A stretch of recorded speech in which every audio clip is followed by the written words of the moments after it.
Hello, good evening guys. तो देखो, आज जो हम लोग पढ़ने वाले हैं वो क्या है हमारा। चलो देखो, पहला चैप्टर जो है हमारा गणित का, आज वास्तविक संख्या। ठीक है, देखो ध्यान से समझना है इसको। ठीक है, वास्तविक संख्या। वास्तविक संख्या क्या होता है कि परमेय संख्या और अपरमेय संख्या के समूह को हम क्या कहते हैं, वास्तविक संख्या कहते हैं। ठीक है, तो प्रश्नावली 1.1 का जो पहला प्रश्न है वो क्या कहता है कि अभाज्य गुणनखंडों के गुणनफल के रूप में व्यक्त कीजिए। तो अभाज्य गुणनखंड करना कैसे, जैसे देखो एक है 140 है, पहला क्या है हमारा 140 है।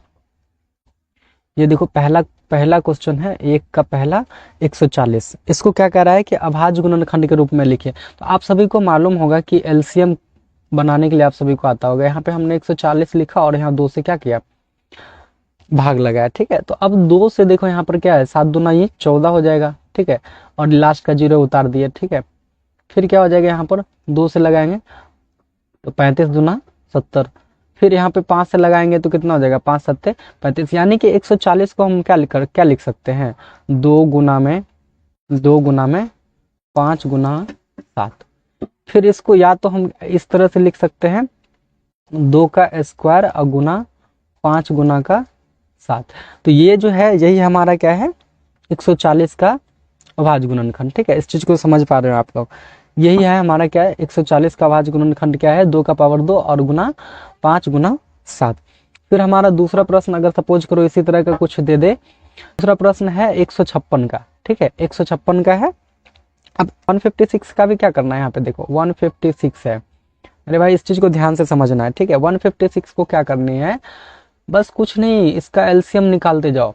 जैसे 2 से लगाएंगे, यहाँ पर मान लो क्या है 156 है, तो अब 15 में तो 2 से भाग लगेगा नहीं, है ना। 15 में 2 से भाग नहीं लगेगा, तो यानी कि एक शेष बचेगा। तो चलो एक शेष बचेगा, क्या कर देंगे, 2 सत्ते 14। तो एक शेष बचा यहाँ, तो कितना बचेगा, एक। तो 1/6 कितना हो गया, 16। 1/6 हो जाएगा 16, तो 2 8 16, यानी कि 78 दूना 156 हो गया। फिर इसको हम यहाँ पर क्या कर देंगे, 2 से लगा देंगे। तो अब देखो 7 में 2 से भाग लगाएंगे, एक शेष बचेगा, तो 2 तो यही है 6, एक बचा, 1 पर 8 18, तो 2 9 18। फिर यहाँ पे 3 से लगाएंगे तो 13 3 39 हो जाएगा। इसका मतलब क्या हुआ, 156 का जो अभाज्य गुणनखंड है, 2 गुना 3 गुना का 13। इसको हम या लगा करके क्या लिख सकते हैं, 2 का पावर 2 गुना में 3 गुना का 13। मेरे भाई, अब देखो हम नेक्स्ट क्वेश्चन देखते हैं। नेक्स्ट क्वेश्चन क्या है हमारा इसी का, वो आप लोग को बनाना है। देखो यहाँ पे 3 नंबर का क्वेश्चन दिख रहा होगा आप सभी को, 3825। ठीक है, एक का जो तीसरा है वो क्या है, 3825, उसको बनाना है। और ये जो है मैं एक बता दे रहा हूँ, बाकी नेक्स्ट वाला आपको बनाना पड़ेगा। ठीक है, एक का जो तीसरा प्रश्न है, एक का तीसरा है 3825 है ना। एक का तीसरा क्या है, 3800, हाँ ठीक है, 3825 है। अब 3825 को बनाना है। ठीक है, अब 3825 का भी क्या कर लेंगे, उसी तरह से हम लोग एलसीएम कर लेंगे। ठीक है, 3825 की विभाज्यता के नियम में देखें तो जिस संख्या के लास्ट में या तो कितना हो, 0 हो या फिर 5 हो, तो उसमें हम क्या लगाएंगे, 5 से भाग लगाएंगे। तो इसमें यहाँ 5 से लगाना है। ठीक है, अब 3 में तो 5 से भाग लगेगा नहीं, अब 3 में नहीं लगेगा तो एक संख्या में नहीं लगेगा, दूसरा में लगाए तो 35, मतलब 3 पर 8 38 हो गया ना। तो 5 से अगर 38 में भाग लगाएंगे तो 5 सत्ते कितना हो गया, 35। अब 5 सत्ते 35 हो गया, तो यहाँ पे कितना बचेगा, 35 38 में से घट के तो 3। तो उस 3 पर ये हम 2 देंगे तो कितना हो जाएगा, 32। अब तो कितना हो जाएगा, 5 छके 30 बचा, फिर कितना, 2 2 पर 5 25, तो 5 5 25, इतना हो गया। फिर दूसरा हमारा क्या हो जाएगा, फिर 5 से लग जाएगा। तो 5 एक कहीं है 5, 5 25 25, फिर 5 दिया 15। आई होप कि आप लोग के यहाँ पे समझ में आएगा, क्योंकि 7 में 5 से भाग देंगे, एक बार में लगेगा। ठीक है, अब 153 में हम किससे भाग कर सकते हैं, तो देखो यहाँ पे 5 3 से भाग लगा सकते हैं, 9 से भी भाग लगा सकते हैं, तो खैर हम अभी 3 से ही लगाते हैं। 3 25 15, 3 एक कहीं है 3। ठीक है, फिर क्या हो जाएगा, 3 से लगाएंगे तो 17 तिहाई 51। यानी कि यहाँ पे देखो इसको हम क्या लिख सकते हैं, 3825 को 3 गुना का 3 गुना 5 गुना का 5 गुना का 17, ये रहा 3825 का अभाज्य गुणनखंड। ठीक है, या में इसको हम क्या लिख सकते हैं, 3 का पावर में 2, यानी कि 3 कितना बार आया, 2 बार, 5 का पावर में 2 और गुना में 17। आप लोगों को ये अभाज्य गुणनखंडन निकालना आ गया होगा, ठीक है। ये क्वेश्चन है और इसको जो है बनाना है, ठीक है। अब इसको कैसे बनाना है, तो सबसे पहले तो वही करना है ना, 5005 लेते हैं और इसका क्या कर देते हैं, एलसीएम निकालते हैं। तो 5 से लगाएंगे, 5 एक 5, फिर 0 0 दे देंगे, 5 एकम 5। अब यहाँ पे हमने देखना है कि कौन सी संख्या से भाग लगेगा। अब कौन सा संख्या से भाग लगेगा, तो यहाँ पे तो ना ही 2 से लगेगा, ना ही 5 से लगेगा, ना ही 3 से। अब इसको करना क्या है, तो 7 से भाग लगानी है, 7 एक 7। अब 10 में से 7 घटेगा, कितना बचेगा, ठीक है 3। अब 3 पर 0 देंगे 30, तो 7 चौके कितना हो जाएगा 28, फिर बचेगा 2, और 2 पर 1 कितना हो जाएगा 21, तो 7 या 21। अब ध्यान से समझना है यहाँ पे, अब यहाँ पे कितना से भाग लगाना है, तो चूंकि 5 से लगा चुके हैं, 7 से लगा चुके हैं, अब इससे आगे ही बढ़ते चलेंगे, ठीक है। तो अब यहाँ पे मान लो 11 से भाग लगाते हैं, देखो 11 कम कितना हो जाएगा 11। अब इस 14 में से 11 घटेगा, तो कितना बचेगा 3, और उस 3 के ऊपर ये 3 आएगा, तो 3 पर 3 कितना हो जाता है 33, यानी कि 11 तिया ये 33। इसका मतलब क्या हुआ कि ये जो हमारा है 5005, इसका अभाज्य गुणनखंड क्या हो जाएगा 5 गुना 7 गुना 11 गुना 13, ठीक है। आई होप कि आप लोगों को ये समझ में आ जाएगा। तो अभाज्य गुणनखंड में यहाँ तक हम सीख लिए थे। अब देखो अगला जो प्रश्न है हमारा, वो क्या कहता है 7429। आप लोग कॉपी पेन पे स्पीड में इसका अभाज्य गुणनखंड करके हमें बताएं कि कितना आएगा इसका अभाज्य गुणनखंडन, ठीक है। इसके बाद हम लोग चलेंगे ठीक है। दूसरा प्रश्न जो है वो कहता है पीएफ और एलसीएम ज्ञात कीजिए और इसकी जांच कीजिए कि इन दो संख्याओं का गुणनफल बराबर एचसीएफ गुना एलसीएम है या नहीं है, ठीक है। तो ये चीजें बनानी है हमें, एचसीएफ निकालना है और एलसीएम निकालना है, और उसके बाद उस दोनों का गुणनफल, यानी कि जो संख्या दी गई है उन दोनों संख्याओं का गुणनफल और एचसीएफ और एलसीएम का गुणनफल दोनों बराबर है या नहीं, ये चेक करना है, ठीक है। एचसीएफ के बारे में चलते हैं। तो देखो एचसीएफ होता क्या है, एचसीएफ, ठीक है, और ये कितने तरीकों से हम बना सकते हैं, ध्यान से समझना। एचसीएफ को इंग्लिश में हम कहते हैं हाईएस्ट कॉमन फैक्टर, है ना, फैक्टर। हिंदी में क्या कहते हैं मौसम, मतलब कि महत्तम समापवर्तक, महत्तम समापवर्तक, समापवर्तक, ठीक है। अब ये एचसीएफ जो है, यहाँ पे चीज़ों को समझना है। जैसे हम देखते हैं, कोई एक नंबर ले लेते हैं हम, जैसे ले लिए 6 ले लिए, ठीक है, और एक नंबर ले लिया हमने 6 ले लिया, एक नंबर ले लिया समझ जाओ 27 ले लिया, ठीक है। इस चीज़ को ध्यान में रखना है। तो एचसीएफ क्या होगा, ध्यान से समझनी है चीज़ों को। एचसीएफ जो है ना, करा हाईएस्ट कॉमन होना चाहिए, हाईएस्ट मतलब कि दोनों में जो है ना, दोनों में जो कॉमन आएगा ना वो मैक्सिमम होना चाहिए। दोनों का कॉमन क्या होना चाहिए, मैक्सिमम होना चाहिए। तो अब देखो इस 6 का मैक्सिमम क्या हो सकता है जो कॉमन आ सकता है, यहाँ पर मान लो 3 कॉमन होगा, इसका मैक्सिमम 3 ही आ सकता है, जो इसमें भी कॉमन है और 27 में भी कॉमन है। यानी कि देख सकते हैं 3 मल्टीप्लाई करेंगे अगर 2 से, तो वो कितना हो जाएगा 6, और इसको 3 मल्टीप्लाई करेंगे 9, तो ये कितना हो जाएगा 27। ध्यान से समझना है, दोनों का जो कॉमन होगा वो मैक्सिमम होना चाहिए, ठीक है, हाईएस्ट होना चाहिए, और वही क्या कहलाएगा हमारा, वही क्या कहलाएगा एचसीएफ। यानी 3 जो है मैक्सिमम है, जिससे 6 में भी और 27 में भी भाग लग सकता है। 3 से आगे कुछ ऐसा नहीं है जिससे 6 में भी भाग लग जाए और 27 में भी भाग लग जाए। इसका मतलब हमारा इसका एचसीएफ कितना आएगा 3 आएगा। एचसीएफ कितना आएगा 6 और 27 का 3 आएगा। अब देखो अगर इसी में हम दे दिए 18 दे दिए और यहाँ पे दे दिए और दे दिए, ठीक है, और दे दिए यहाँ पर 72।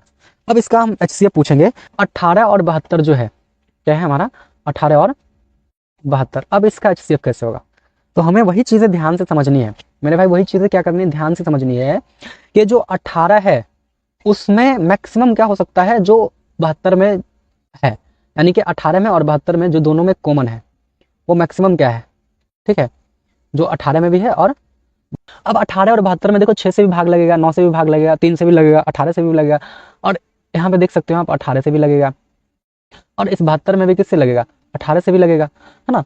तो यहाँ पे हमको देखना है ये चीज़ कि मैक्सिमम सबसे ज़्यादा कौन है, भाग तो सभी से लग रहा है लेकिन सबसे ज़्यादा कौन सा संख्या से भाग लग रहा है, माने कि सबसे ज़्यादा, यानी उसके बाद अगर कोई संख्या लेंगे तो दोनों में भाग नहीं लगेगा। तो यहाँ पे देखिए हम 18 है जिससे ये भी कट रहा है और ये भी कट रहा है, यानी मैक्सिमम से मैक्सिमम संख्या लेकर के उससे अगर दोनों कट गया तो वो हमारा क्या हो जाएगा एचसीएफ। तो इसका एचसीएफ क्या हो जाएगा 18 हो जाएगा, ठीक है। इस चीज़ को समझना है, ठीक है। अब देखो एक चीज़ हम यहाँ पे बता रहे थे कि एचसीएफ जो है ना, एचसीएफ हाईएस्ट कॉमन फैक्टर होता है, ठीक है। और यहाँ पे बता दिए थे कि कैसे मतलब शॉर्टकट में कौन सा होगा। एक शब्द होता है, हम इसको बार बार ऑफलाइन में भी समझाते हैं, एक होता है एलसीएम, ठीक है।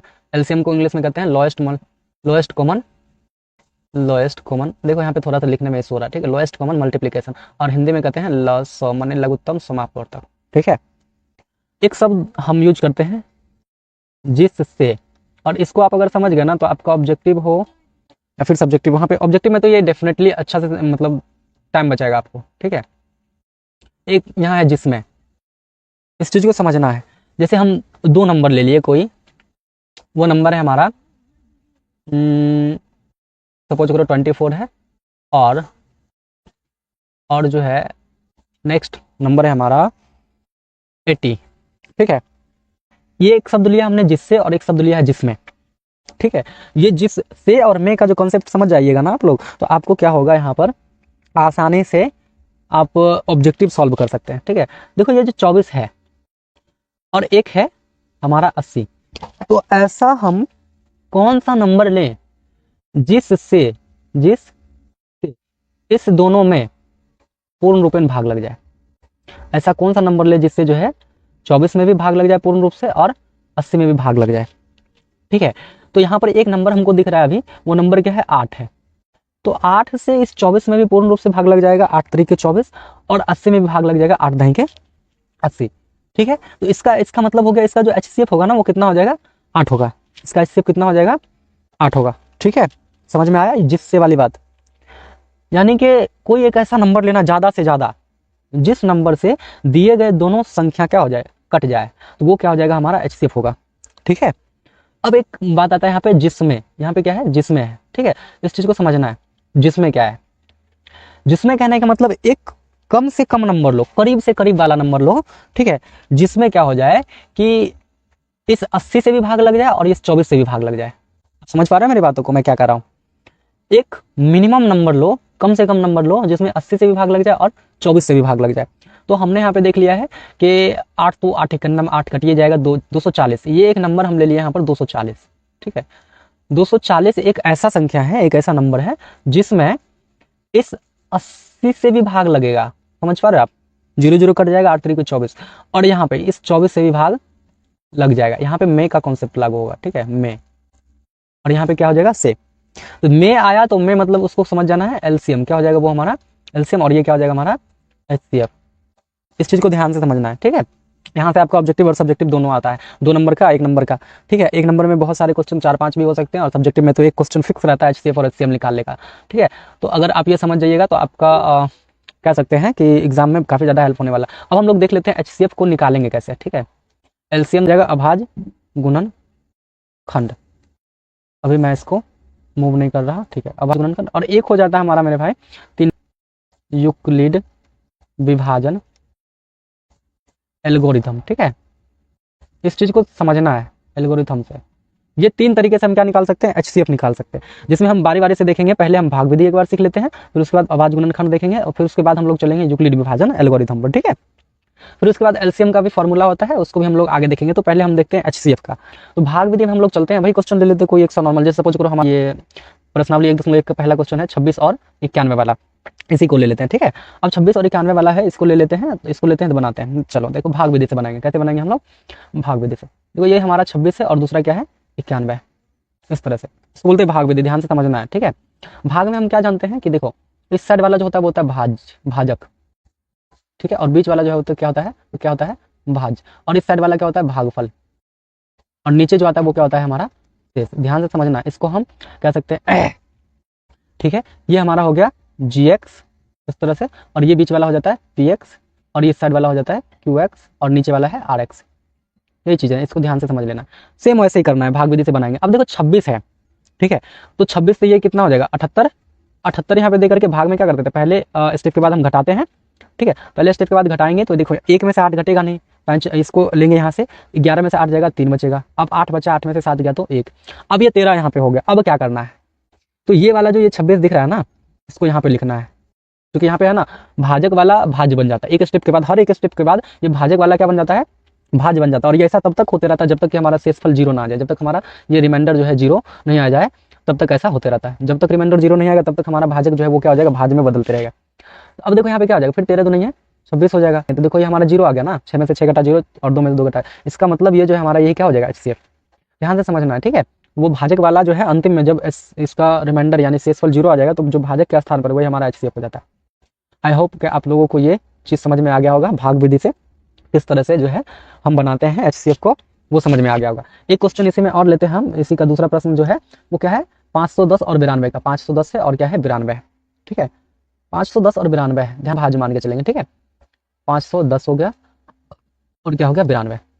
अब इस 92 में यहाँ 510 है, तो ध्यान से समझना। देखो 92 कैसे है, 90 प्लस का 2 है, 90 प्लस का 2। तो अभी फिलहाल के लिए हम 2 को जो है भूल जाते हैं, 90 मानते हैं। अब 90 का भी 90 में कैसे लिखाएगा, जीरो लिखाएगा इस तरह, 9 पर 0 90। तो इसका भी हम जीरो अभी हटा देते हैं, यानी इकाई का अंक दोनों का क्या कर दिए, भूल गए, फॉरगेट कर दिया। इसका भी हम इकाई का अंक और इसका भी इकाई का अंक अभी फिलहाल के लिए भूल गए। तो अब देखो क्या हो जाएगा, यहाँ बचा 51 और यहाँ कितना बचा 9। तो कितना हो जाएगा, 9 बचे 45, ठीक है। 9 बचे कितना होगा 45।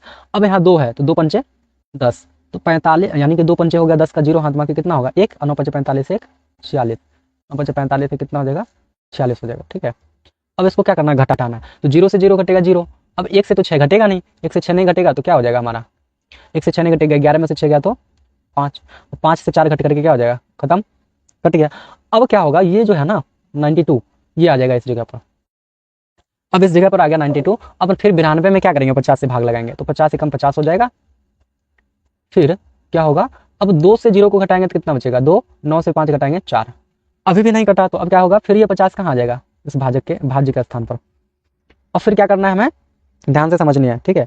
फिर 50 में 42 से भाग देना, एक बार में लगेगा 42, और फिर क्या हो जाएगा, फिर घटाएंगे तो कितना बचेगा 8। फिर ये 42 कहाँ आएगा, भाज्य के स्थान पर, यानी कि यहाँ पे 42 आया। अब फिर देखो 8 पंचे 40 हो गया। फिर यहाँ पे कितना बचेगा, सिर्फ 2। जब तक नहीं कटेगा तब तक इसको करते रहना। फिर अब यहाँ आ जाएगा 8, ठीक है। अब देखो 8 आ गया तो फिर 2 चौका 8, यानी कि 4 बार में ये कट गया 8। जैसे कटा तो हमारा क्या हो जाएगा, जो HCF है वो कितना आएगा 2, ठीक है। HCF इसका कितना आ जाएगा 2। मुझे उम्मीद है कि आप लोग जो है ये सीख गए होंगेगा, ठीक है। भाग विधि से HCF कैसे निकालना है ये आप लोगों को समझ में आ गया होगा, ठीक है। अब हम लोग दूसरा देखेंगे, भाग विधि से तो समझ में आ गया। अब हम लोग यहाँ पर दूसरा देखेंगे। हम एक क्वेश्चन लेते हैं 26 और 91, 26 और 91, ठीक है। अब 26 और 91 का हमको बनाना क्या, किस विधि से, अभाज्य गुणनखंड विधि से, ठीक है। अभाज्य गुणनखंड विधि। अब कैसे बनाएंगे इसको, तो ध्यान से समझना है यहाँ पर, अभाज्य गुणनखंड विधि से कैसे बनाएंगे। सबसे पहले जो 26 दिया है ना हमारा पहला नंबर, इसका अभाज्य गुणनखंड करेंगे। अभाज्य गुणनखंड करने के लिए आप लोगों को बताए थे, इसमें क्या कर लेंगे हम, इसका एलसीएम ले लेंगे। तो 2 से लगाएंगे कितना बार में आएगा 13। तो 26 को क्या लिख सकते हैं, 2 गुना 13 लिख सकते हैं। फिर जो हमारा 91 है इसको क्या लिख सकते हैं, 91 का अगर हम अभाज्य गुणनखंड करेंगे तो 7 से लगाएंगे, 7 से लगाएंगे तो क्या हो जाएगा 91 है, 13 सत्ते 91, यानी इस 91 को लिख सकते हैं 7 गुना का 13। आप यहाँ पे ध्यान से समझना, देखो इस दोनों में 13 आ रहा है, इस दोनों में आ रहा है, ये 13 आ रहा है ना, तो यही हमारा क्या हो जाएगा HCF हो जाएगा। ये क्या हो जाएगा HCF कितना हो गया 13। तो आई होप कि आप लोगों को ये भी समझ में आ गया होगा तो अभाज्य गुणनखंड विधि से HCF कैसे निकालना है। फिर दूसरा प्रश्न ले लेते हैं इसी का, जो अभी हम बनाए थे ऊपर में 510 था और कितना था 92, ये वाला क्वेश्चन, ठीक है। इसको भी देख लेते हैं अभाज्य गुणनखंड विधि से कैसे बनाया जाता है, फिर हम लोग नेक्स्ट चलेंगे, ठीक है। आप समझ पा रहे हैं ना अभाज्य गुणनखंड विधि को किस तरह से बनाना है, ठीक है। तो देखो सबसे पहले क्या करना है, 510 लिख लेनी है हमें, 510। अब इस 510 का कहीं पे क्या कर लेना, साइड में अभाज्य गुणनखंड निकालना है। जैसे इसको निकालेंगे तो क्या हो जाएगा, 2 से लगाएंगे तो 2 नहीं है 4, 2 पंचे 10, फिर 2 पंचे 10 यानी 255 आ गया। फिर 3 से लगा सकते हैं क्योंकि सभी अंकों का योग क्या हो रहा है 3 से भी कट रहा है, यानी कि 5 5 10 2 12, 12 में 3 से भाग लग जाएगा। तो 3 अट्ठे हो जाएगा 24, 24 जो है ये 25 में से घटाएंगे तो कितना बचेगा 1, 1 पर 5 हो जाएगा 15, तो 3 5 15। अब 85 हो गया तो 85 में कितना से भाग लगा सकते हैं 5 से, 5 से लगाएंगे तो 17 5 50। इसका मतलब 510 का जो है अभाज्य गुणनखंड क्या हो जाएगा 2 गुना 3 गुना का 5 गुना का 17, ठीक है। यहाँ तक समझ में आ गया आप लोगों को। फिर दूसरा है हम 92 लेते हैं, कितना लेते हैं 92। अब 92 का भी क्या कर लेंगे कहीं साइड में अभाज्य गुणनखंड करेंगे, ठीक है। तो क्या हो जाएगा 2 चौके 8, 2 छके 12, फिर हो जाएगा 2 दूनी 4, 2 तिया 6। इसका मतलब क्या हो गया यहाँ पर, देखो 2 गुना का कितना आया 23। अब जब इतना आया 2 गुना 23 आया तो इस दोनों में देखो कॉमन क्या है, ये 2 देखो 2 दोनों में है, ये 2 है दोनों में, इसका जो HCF होगा वो क्या हो जाएगा HCF हो जाएगा 2, ठीक है। तो उम्मीद है कि आप दोनों विधि समझ में आ गया होगा आप सभी को, एक भाग विधि और दूसरा जो है हमारा अभाज्य गुणनखंड विधि भी समझ में आ गया होगा, ठीक है, एल्गोरिथम से, ठीक है। तो यूक्लिड विभाजन एल्गोरिथम जो है ना आप यहाँ पे देख सकते हैं, इस चीज को ध्यान से समझना है, ठीक है। तो तीसरा जो विधि है हमारा वो क्या है, यूक्लिड विभाजन एल्गोरिथम। क्या है, यूक्लिड विभाजन एल्गोरिथम। देखो यूक्लिड विभाजन विभाजन ठीक है, यूक्लिड विभाजन एल्गोरिथम, एल्गोरिथम होगा, ठीक है, एल्गोरिथम। ये होता है ए बराबर बी क्यू प्लस का आर। ऐसा कब होगा, ए बराबर बी क्यू प्लस आर, यानी कि आर जो है ना लेस देन रहना चाहिए किससे, बी से, किससे रहना चाहिए, बी से, और बी जो है हमेशा लेस देन रहना चाहिए किससे, ए से, ठीक है। आर लेस देन होना चाहिए बी से और बी लेस देन होना चाहिए ए से, ध्यान से समझना है। ए और बी और क्यू और आर ये सब क्या है, तो ए जो है ना हमारा भाग विधि में हम लोग देखे थे, एक बीच में होता है भाज, क्या होता है, भाज, और इस साइड होता था क्या चीज, भाजक, और इस साइड क्या होता है, भागफल, ठीक है, और नीचे में जो आता है वो क्या होता है, शेष, ठीक। तो ए जो है ना ये हमारा भाज्य है, ये क्या है, भाज। बी जो है ये हमारा क्या है, भाजक है। इसका मतलब भाज्य और भाजक तो दिया रहेगा, लेकिन भागफल को अपने मन से लगाना है, और शेषफल ऑटोमेटिक आ जाएगा, यानी क्यू का वैल्यू जो है खुद से पुट करना है अपने मन से, और आर तो वहां से ऑटोमेटिक आ जाएगा। इस चीज को ध्यान से समझना है। देखो पहला प्रश्न जो हमारा था वो 26 और 91 का, इसी को लेकर के चलते हैं हम लोग। 26 और कितना था, 91, ठीक है। इसमें देखो जो सबसे बड़ा है ना, जो बड़ा है 91 है, उसको हम मानेंगे ए, हमेशा बड़ा वाला को क्या मान के चलना है, ए, यानी कि बड़ा वाला जो है वो क्या हो जाएगा, भाज, और जो छोटा वाला है वो क्या हो जाएगा हमारा, भाजक, यानी 26 क्या हो जाएगा, भाजक। अब देखो 26 भाजक हो गया, और क्या हो गया, 91 हो गया हमारा भाज्य हो गया।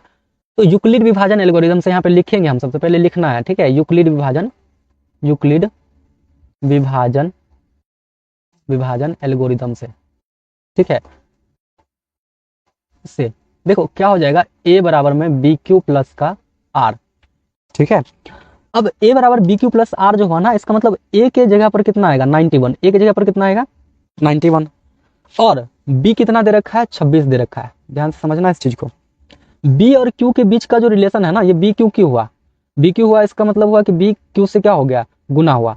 और ये हम पढ़े हैं ना कि अगर भाज्य बराबर क्या होता है, भाज्य बराबर होता है, देखो यहाँ पे हम थोड़ा नीचे में लिखते हैं, भाज्य बराबर क्या होता है, भाजक गुना, भाजक गुना में भागफल, भागफल जोड़ शेष, यही है, यही सेम चीज है, भाज्य बराबर भाजक गुना भागफल जोड़ शेष, वही चीजें हैं ए बराबर बी क्यू प्लस आर। ध्यान से समझना। तो भागफल और भाजक के बीच कौन चीज, किस चीज का रहता है रिलेशन, 20 को हम किस चीज से गुना करके और क्या जोड़ दें कि वो 91 हो जाए, 26 को किस चीज से गुना करके क्या जोड़ें कि 91 हो जाए। तो पहले तो हम लोग देखेंगे इसको 3 से मल्टीप्लाई करते हैं तो कितना हो जाएगा, अब कितना होगा नहीं होगा उसको हमको ध्यान में नहीं रखना है, ध्यान से यहाँ पे देखना है।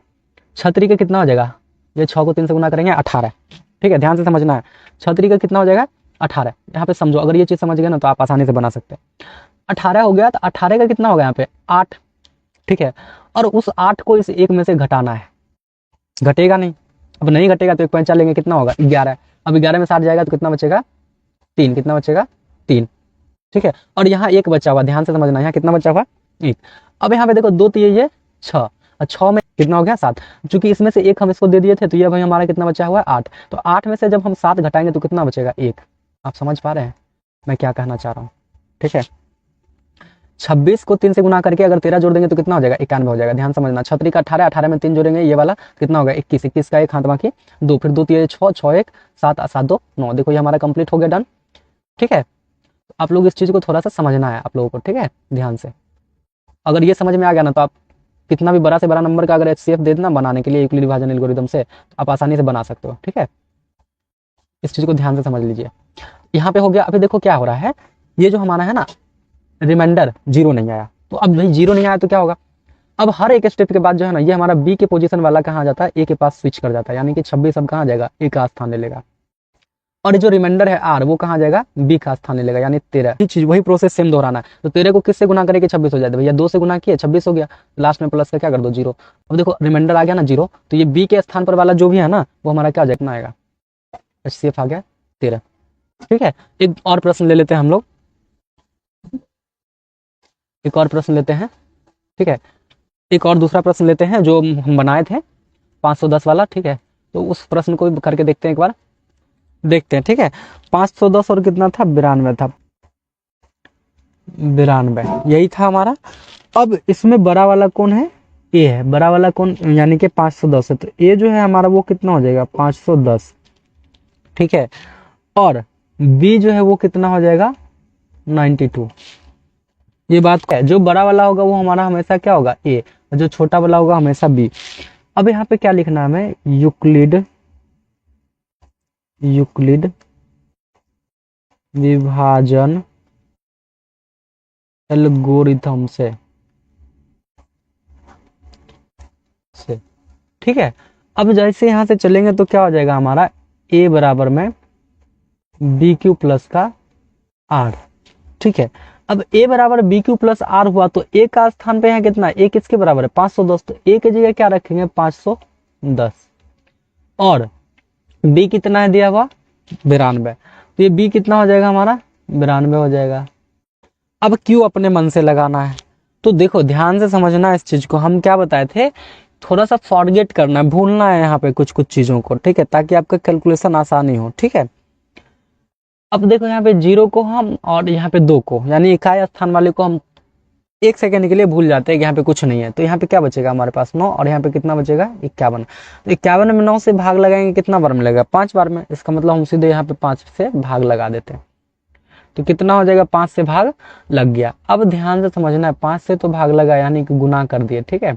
92 को 5 से हम क्या कर देंगे, 92 को 5 से गुना करेंगे तो अब कुछ शेष तो भी आएगा ना, तो शेष क्या आएगा उसको देखना है यहाँ पे।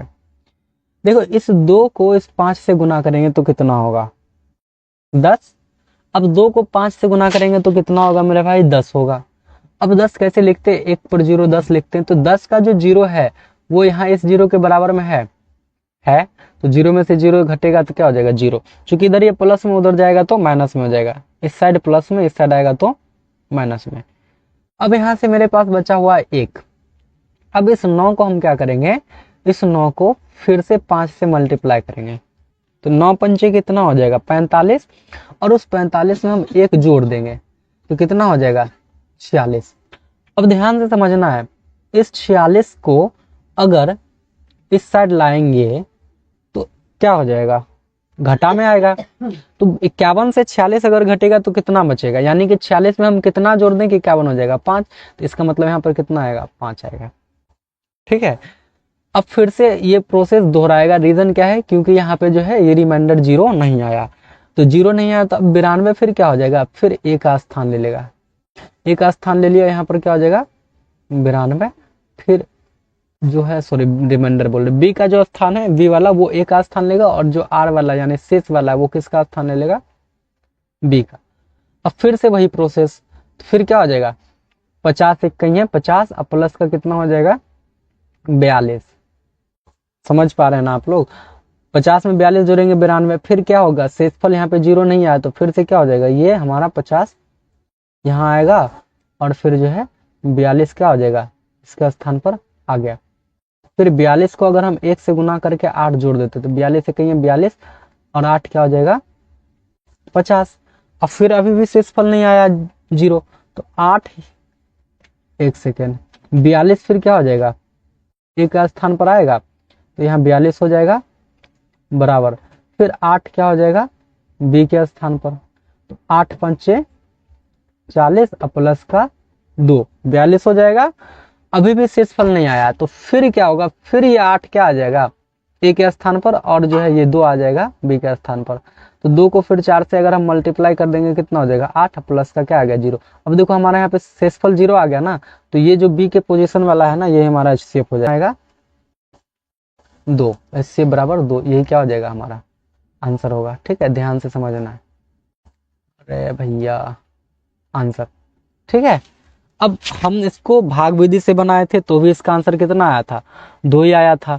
ठीक है। और उसके बाद जो यहाँ पर अब देख सकते हैं एक सेकेंड, भाग विधि से बनाए फिर भी 2 ही आया था, यहाँ पर भी कितना आया है 2 ही आया है, और भाज्य गुणनखंड विधि से भी 2 ही। ठीक, तो इस चीज को समझना है। ठीक है। एलसीएम निकालने का फॉर्मूला क्या होता है, देखो जैसे यहाँ पे एक चीज दे रखा था, अभी आप 26 और 91 का बनाए थे। ठीक है, 26 और 91 का बनाए थे एचसीएफ, तो यहाँ पे देखो एक ए है और एक क्या है बी है, यानी 2 नंबर दे रखी है, 2 नंबर दिया है, 2 नंबर दिया है ना, तो इस 2 नंबर का गुणनफल यानी कि दोनों संख्याओं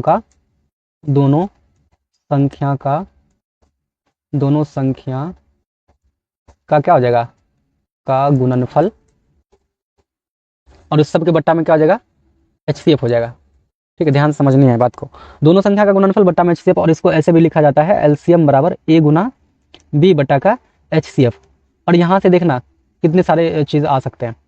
अगर आपने एग्जाम में क्या दे रखा है, A गुना B दे रखा है, अगर बोल दे कि चलो बताओ A गुना B बराबर है, किसके बराबर है, तो देखो HCF यहाँ पे क्या है, भाग में है, इस साइड आएगा, यहाँ पे भाग में, और इस साइड आएगा तो किस में चला जाएगा, गुना में। ठीक है, तो अब ये क्या हो जाएगा, नेक्स्ट में या लगा करके हम यहाँ पे लिख रहे हैं, या LCM गुना HCF बराबर कितना हो जाएगा, A गुना का B, ये हो गया। फिर या लगा करके हम लिख सकते हैं कि अगर HCF पूछ रहा है, क्वेश्चन ऐसे मिलेंगे, ठीक है, आगे देखना है, LCM दे रखा है और क्वेश्चन में HCF पूछ रहा है, तो देखो LCM अभी यहाँ पे क्या है, गुना में, उस साइड जाएगा, किस में चला जाएगा, भाग में, HCF बराबर क्या हो जाएगा, A गुना का B बट्टा में LCM हो जाएगा। ठीक है, फिर अब इसी में क्या हुआ कि अगर मान लो HCF भी दे रखा है, LCM भी दे रखा है, और पहला संख्या दे रखा है, सपोज करो A दे रखा है, B पूछ रहा है, तो फिर क्या हो जाएगा, देखो A दे रखा है, B पूछ रहा है, तो B पूछ रहा है, तो A जो गुना में है ना, इस साइड, एक इस चीज में, इस साइड गुना में है, तो इस साइड आ जाएगा तो भाग में, तो फिर क्या हो जाएगा, इसको हम इस तरह से लिख सकते हैं कि LCM गुना HCF बट्टा में A बराबर कितना हो जाएगा हमारा, B। ठीक है, फिर सेम ऐसा ही कंडीशन होगा, अगर मान लो B दे रखा है और A पूछ रहा है, B दे रखा है, A पूछ रहा है, तो B देखो किस चीज में, गुना में, उधर जाएगा तो भाग में, तो यहाँ पर फिर से या लगा करके लिखते हैं, LCM गुना में हो जाएगा HCF, अब बट्टा का क्या हो जाएगा, B हो जाएगा, किसके बराबर हो जाएगा, A के बराबर। तो आई थिंक आप लोगों को ये चार बातें समझ में आ गई होगी, और ये चारों बातें निकली कहाँ से है, एक ही बात है, LCM बराबर A गुना B बट्टा का HCF, यहाँ से। तो LCM में हम इस रूल को अप्लाई करेंगे। ठीक है, ध्यान से समझना है। अब देखो यहाँ पर एक चीज है, जैसे हमारा ये क्वेश्चन है 26 और 91, इसका HCF कितना आया था, इसका HCF कितना आया था, इसका HCF आया था हमको 13, इसका जो HCF आया था कितना आया था, 13 आया था। ठीक है, आप वीडियो को बैक करके भी देख सकते हैं, HCF आया था 26 और 91 का 13। तो इसका LCM क्या होगा, इजी, बहुत ही ईजी है, LCM बराबर क्या हो जाएगा, HCF।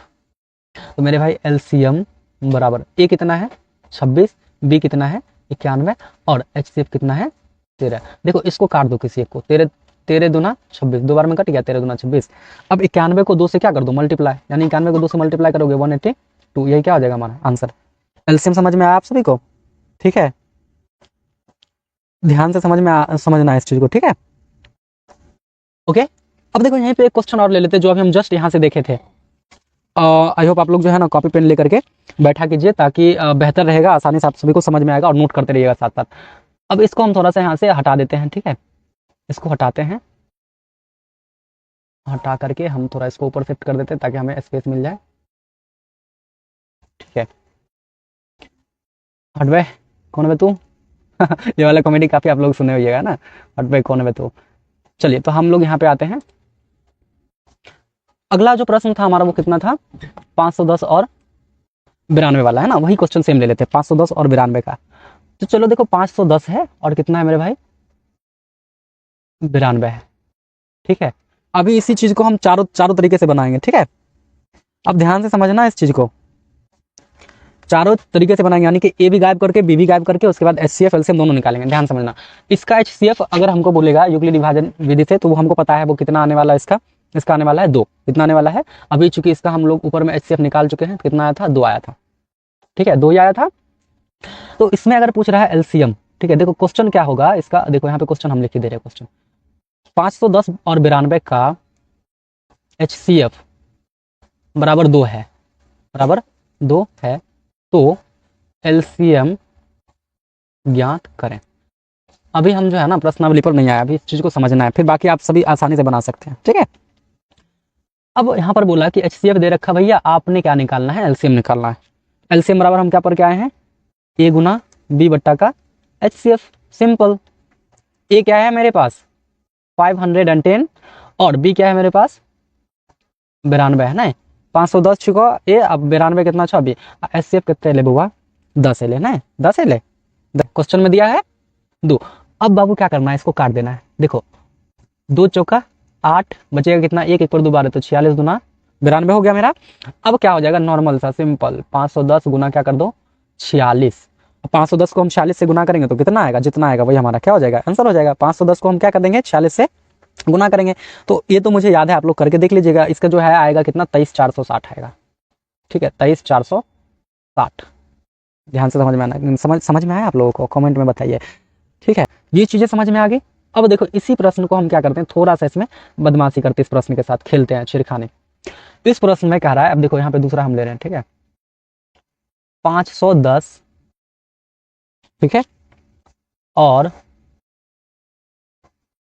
92 का एलसीएम, और 92 का एलसीएम बराबर 23,460 है, तो HCF बराबर क्या होगा।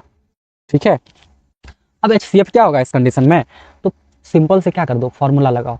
इसमें भी एलसीएम बराबर फॉर्मूला लगा सकते, कोई दिक्कत नहीं है। एलसीएम बराबर क्या हो जाएगा यहाँ पर, A गुना B बट्टा का HCF।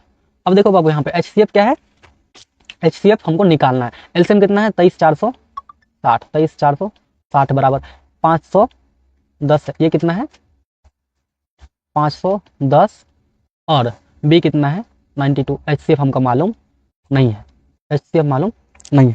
जब HCF मालूम नहीं है तो उस कंडीशन में क्या करेंगे, यस सर, ठीक है, यस, यस में बाबू YES होता है, ठीक है, ध्यान रखना आगे से। चलो चलो जी, बहुत बढ़िया। अब इस दोनों को गुना करेंगे ना तो कितना आएगा, देखो यहाँ पे हमारा हो गया 23,460 हो गया, ठीक है। अब इसको हम जब गुना करेंगे तो ध्यान से समझना है, ठीक है, कितना आएगा, 23,460 हो गया, 23,460, और 510 को अगर हम 92 से क्या कर दें, गुना कर दें, ध्यान से समझना, 510 को क्या कर दें, 92 से गुना कर दें तो 11, एक सेकेंड, 23,460, तो 23 गुना हो जाएगा कितना, 46, क्रॉस मल्टीप्लाई हो जाएगा, ठीक है। तो इसको गुना कर देंगे तो हो जाएगा 23,460 का हो जाएगा 4 दूना 8, और फिर कितना हो जाएगा 23 दूना 46, और 7 दूना 120, 46,920 आएगा, ठीक है, कितना आएगा 46,920 बट्टा में कितना है HCF है, नहीं कुछ अगर बट्टा में क्या दे दिए, एक, क्या दे दिए, एक। और एक चीज पता है आप लोगों को, क्या चीज पता है कि जब बराबर में रहेगा ना तो सामने सामने कटता है, और कोना कोनी क्या होता है, गुना होता है। इसको जब हम काटेंगे ना तो 2 बार में कट जाएगा सीधा, कितना बार में कट गया, 2 बार में। और यहाँ क्या कर देंगे, by the cross, by the cross करेंगे तो क्या हो जाएगा, 2 एक कम 2, और HCF यहाँ पे 1 है ना, 1 HCF से गुना होकर क्या हो जाएगा, HCF ही रहेगा, और 2 1 से गुना होकर कितना हो जाएगा, 2। देखो HCF कितना आया, 2 आया ना, यहाँ पे 2 दिया था क्वेश्चन में, ठीक है। तो घुमा फिरा करके वहीं पर आएगा। अब इसी चीज को हम एक चीज और देख लेते हैं, एक चीज क्या देखते हैं, नेक्स्ट स्लाइड लेते हैं और उसमें देखते हैं कि अगर वहां पे ए दिया है, ठीक है, ए दिया है, बी नहीं दिया है, तब क्या करना है उस कंडीशन में, ठीक है। 23,460 है, और एवं HCF जो है वो कितना है, 2 है, तो दूसरी संख्या ज्ञात कर, ठीक है, ज्ञात करें। समझ में आ रहा ना बात आप लोगों को। अब देखो यहाँ पे क्या दे रखा है, HCF दे रखा है, LCM दे रखा है, पहला संख्या दे दिया, दूसरा संख्या निकालने बोल रहा है। जस्ट इसको करने के बाद हम लोग जो है चैप्टर पे मूव करेंगे, ठीक है। अब क्या हो जाएगा, यहाँ पर भी सिंपल सा वही फॉर्मूला लगाना, LCM बराबर A गुना B बट्टा का HCF कर लो, क्या हो जाएगा, LCM 23,460 है, ठीक है, और बराबर में कितना हो जाएगा 510, गुना में B मालूम है ही नहीं, HCF कितना है, 2 है, नहीं कुछ तो बट्टा का 1, क्रॉस मल्टीप्लाई कर लो, क्रॉस मल्टीप्लाई करेंगे तो क्या होगा मेरे भाई, 510 गुना का B बराबर में कितना हो जाएगा 46,920। अब देखो ये गुना में 510 किस चीज में, गुना में, उस साइड आएगा तो भाग में, तो B बराबर क्या हो जाएगा 46,920, अब बट्टा में 510, 0 से 0 कट गया, ठीक है। अब 91 से काट, यहाँ पे 51 से काट दो, 92 टाइम में कट जाएगा, तो यानी B कितना आ जाएगा 92, ये हमारा क्या हो जाएगा आंसर। इसी तरह से हमारा सेम आ जाएगा, ए पूछ देगा, ठीक है, ध्यान रखना इस चीज को। चलिए तो अब हम लोग चलते हैं अपने प्रश्नावली 1.2 पर, जो आप लोगों को होमवर्क स्वरूप में मिलेगा। यहाँ पे क्या करना है आप लोगों को, प्रश्न संख्या 2 करके लानी है, 3 बना, देखो 3 वाला प्रश्न में कुछ दिक्कत होगा तो हम उसको भी बता दे रहे, ठीक है, एक कोई क्वेश्चन इसमें से बता देंगे। बाकी अभी ये आप 4 नंबर वाला क्वेश्चन जो है इसको मैं समझा दिया हूँ, सेम उसी तरह से बनेगा, ठीक है। आपको बनाना है, देखो मुझे समझाने या ना समझाने से फर्क नहीं पड़ता है, फर्क ये पड़ता है कि आप कितना देर मेहनत कर रहे हो, आपके पढ़ने से फर्क पड़ता है। तो आप जितना देर प्रैक्टिस करोगे, जितना देर बैठ के वीडियोस देखोगे और बुक का क्वेश्चन आंसर करोगे उतना बेहतर होगा, ठीक है। तो ये यहाँ तक है ना, हमको ये 4 क्वेश्चन देखने हैं। प्रश्नावली 1.1 में हमको ज्यादा कुछ नहीं पढ़ना, बस 4 क्वेश्चन ही करने, ठीक है, ध्यान से समझना चाहिए। इन तीनों को हम स्किप कर देना, ठीक है, स्किप, ठीक है, इन तीनों को क्या करके चलेंगे, स्किप करेंगे, क्योंकि यहाँ से क्वेश्चन वगैरह पूछते नहीं है तो हम इतना ज्यादा इसमें दिमाग नहीं लगाएंगे, ठीक है। तो एक इसमें से हम बता रहे 3 नंबर वाला का जो है पहला प्रश्न उसको थोड़ा सा बता दे रहे हैं। तीन तीन वाला है ना, 12 15 और 21 कितना है, एक है 12 है और 15 है, 12 गुमा 15 है और कितना है 21 है। सिंपल सा, 12 का अभाज्य गुणनखंड कर लो, 3 गुना कितना हो जाएगा 4, फिर कितना हो जाएगा 15 का अभाज्य गुणनखंड कर लेंगे तो कितना हो जाएगा 3 गुना 5, फिर देखो उसके बाद क्या हो जाएगा 21 का अभाज्य गुणनखंड करेंगे तो 3 गुना 7। इसमें देख रहे हो ना 3 सब में आ रहा कॉमन, सब में कॉमन आ रहा, यानी कि जो चीजें सब में आ जाएगा वही हमारा क्या हो जाएगा HCF। क्या हो गया HCF बराबर 3। अब ध्यान समझना, ये तो HCF हो गया। अब LCM क्या होगा मेरे भाई, LCM क्या होगा, तो इस टाइप के जो क्वेश्चन है ना, game over, oh my God. Okay okay okay ठीक है। अब जो बच गया है देखो, 4 बच गया है, 5 बच गया, 7 बच गया, जो बचा है ना उस सबको गुना कर दो, 4 गुना 5 गुना 7, और गुना में जो हमारा HCF आया उसको गुना कर दो, तो HCF कितना आया 3। ठीक है, ये हमारा क्या है HCF है, ध्यान से समझना, ये HCF। तो कितना हो जाएगा मेरे भाई, बस बस बस, ओके गेम ओवर। देखो 4 पंचे 20, 4 पंचे 20, अब 20 सत्ते 140, 140 हो गया तो 14 होगा, तो 14 तिया 42, तो कितना हो जाएगा 420। ये क्या हो गया आंसर। तो आज हमसे कमेंट में जवाब दिया कीजिए। देखिए यहाँ पे देखो, चाहे रूट 5 हो या रूट 7 हो या फिर रूट 3 हो, रूट 2 हो, रूट 11 हो, रूट का 13 हो, कुछ भी दे दे, ठीक है। हमने सीखना है किस तरह से इसको सिद्ध करना है कि ये अपरिमेय संख्या, ठीक है। Good evening. तो सबसे पहले हम लोग देखेंगे कि रूट वाले क्वेश्चन को किस तरह से करना है, क्योंकि यहाँ पे क्वेश्चन में क्या कर रहा है कि सिद्ध करें कि यह एक अपरिमेय संख्या, क्या कौन सा संख्या है, यानी कि रूट 5 एक कौन सा संख्या है, एक अपरिमेय संख्या है।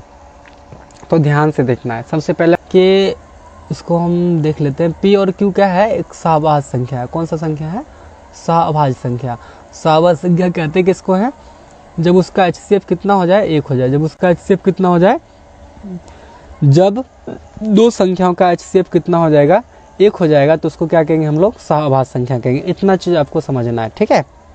चलो, तो P और Q एक सहभाज्य संख्या है और उसका HCF कितना होगा 1 होगा, इस चीज को ध्यान में रखना है। अब इसको हम यहाँ से हम हटा दे रहे हैं, हम सिद्ध कर रहे हैं अपरिमेय संख्या। तो इसको सबसे पहले मानना क्या है, माना कि रूट 5 एक परिमेय संख्या। अब जैसे परिमेय माने तो ये क्या हो जाएगा हमारा P बट्टा Q के रूप में आएगा।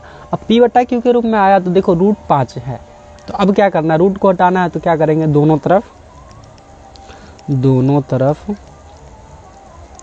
वर्ग करने पर,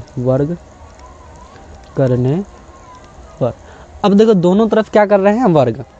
जैसे दोनों तरफ वर्ग करेंगे तो क्या हो जाएगा, ध्यान से देखना है, रूट 5 के ऊपर में भी क्या होगा, वर्ग होगा। रूट 5 का वर्ग, थोड़ा सा दूर हो गया ये ना, ठीक है। रूट 5 का क्या हो जाएगा, वर्ग, बराबर का चिन्ह है, बराबर का चिन्ह लगा दिए। अब क्या होगा यहाँ पर हमारा P बट्टा Q, इसका भी क्या होगा, वर्ग होगा। अब जब इसका वर्ग हुआ तो हम एक चीज़ देखें कि रूट 5 को अगर रूट 5 से गुना करते हैं, रूट 5 गुना का रूट 5 करते हैं, ठीक है, तो ये रूट खत्म हो गया, सीधा 5 बचता है। या रूट 5 का स्क्वायर करते हैं तो स्क्वायर और रूट क्या हो जाता है, कट जाता है, सीधा क्या बचता है 5, ठीक है। कितना बचा 5, तो यहाँ पे क्या बचने वाला हमें 5, और इस साइड में क्या बचेगा P का स्क्वायर बट्टे में Q का स्क्वायर, ठीक है। अब क्या करेंगे यहाँ पे, नहीं कुछ तो इसके बट्टे में 1 करके क्या कर देंगे, बाय द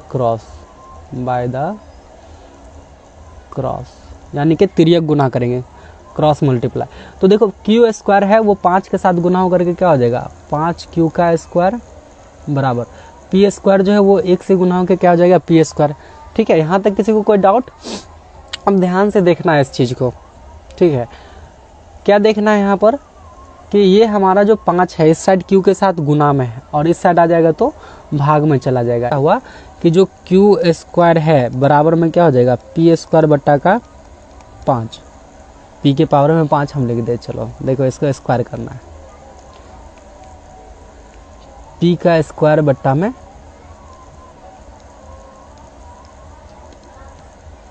अरे चल रहे यार, P स्क्वायर बट्टा का 5। इसका मतलब क्या समझ में आया कि ये जो P स्क्वायर है ना वो 5 से डिवाइड हो रहा है, P स्क्वायर में 5 से भाग लग रहा है, यानी इसका 1 के सिवा और कोई एक अतिरिक्त गुणनखंड है। और यहाँ पे क्या देखे थे, सहभाज्य संख्या, इसका HCF कितना होगा 1 होगा, और इसका 1 से अतिरिक्त गुणनखंड हो गया, इसका मतलब HCF इसका कुछ और आ सकता है। इसलिए हम यहाँ पे क्या लिखेंगे, चूँकि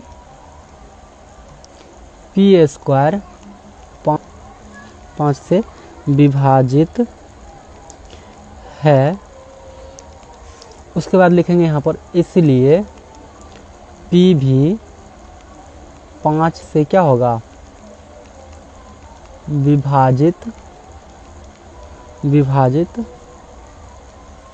होगा। अब क्या हुआ कि यहाँ पर पी स्क्वायर 5 से विभाजित है, इसलिए पी भी 5 से विभाजित हो गया।